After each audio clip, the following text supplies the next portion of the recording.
Достар, баршаңызға сәлем. Бүгін сіздермен маса шақпау үшін не істеу керектігі туралы сөйлесетін боламыз.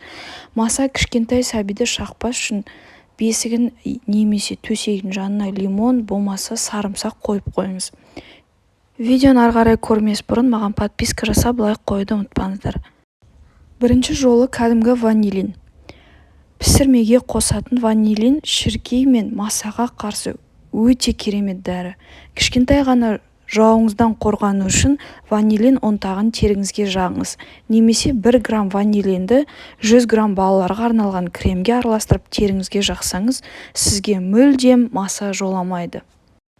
Екінші жолы арша. Қаңылтыр ыдысқа қағаз немесе шөп жағыңыз. Оған 2 тал арша немесе 2 тамшы арша майын қосыңыз. Оның иісінен үйдегі маса мен шіркей бірден қаша жөнеледі. Үшінші жолы сарымсақ. Бұл көкөніс өте пайдалы, әр үйден табылады. Масадан құтылу үшін 5-6 тіс сарымсақты қабығын жақсылап тазартып езесіз. Оны отқа күймейтін ыдысқа салыңыз. Үстіне 1 стакан су құйып отқа қоясыз.